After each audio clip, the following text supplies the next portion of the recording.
Welcome to spoken English by Rumen sir. 8 থেকে 80 সবার জন্য স্পোকেন ইংলিশ।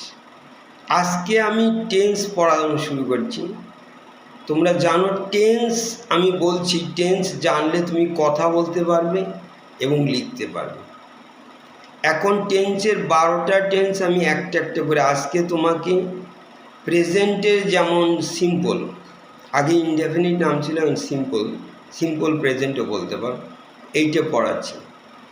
যেমন এখানে শুরুতেই বলি শুধু প্রেজেন্টের simple, past simple, future simple, এই তিনটে জানলে মোটামুটি তুমি 80% কথা বলতে পারবে, এত সহজ।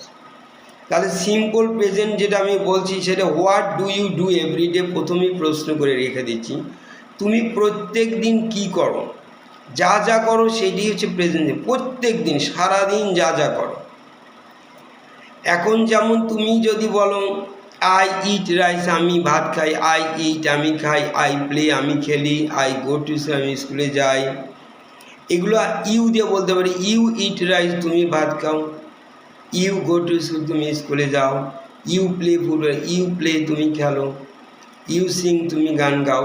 কিন্তু এখানে যদি আমি হি বা রাম দিতাম, হি হলে ইটস হতো, একটা এজ যোগায়, হি ইটস মানে সে খায়, হি প্লেস সে খেলে, হি গোজ টু স্কুল হি। আবার রামের ক্ষেত্রেও তাই, রাম হি আর সি একই। আবার রাম ইটস রাইস রাম ভাত খায়, Ram goes to school Ram school, Ram plays football একই। কিন্তু এইবার আমি নেগেটিভ করছি, যেমন আই ইট মিট আমি মাংস খাই। এবার negative, I do not it meet আমি মাংস খাই না। তুমি প্রশ্ন করবে ডু ইউ ইট মিট, তুমি কি মাংস খাও? আবার দেখো আমি বলছি আই প্লে ফুটবল, আমি ফুটবল খেলি। আবার নেগেটিভ আমি বলছি no I do not play football, আমি ফুটবল খেলি না। তুমি প্রশ্ন করবে ডু ইউ প্লে ফুটবল, তুমি কি ফুটবল খেলো? সিমিলারলি ধরো আমি যদি বলি ইউ প্লে ফুটবল, তুমি ফুটবল খেলো, ইউ ডু নট প্লে তুমি খেলো না, ডু ইউ প্লে তুমি কি খেলো?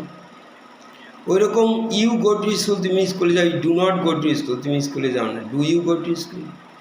আর রামের ক্ষেত্রে দেখো রাম ইটস রাইস রাম ভাত খায়, Ram does not eat rice Ram ভাত খায় না।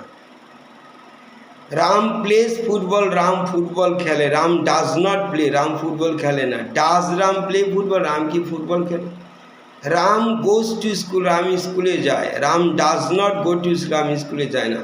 Does Ram go to school, দেখো রামের জন্য ডাজ হচ্ছে, does Ram go to school, Ram does not go to school, এরকম।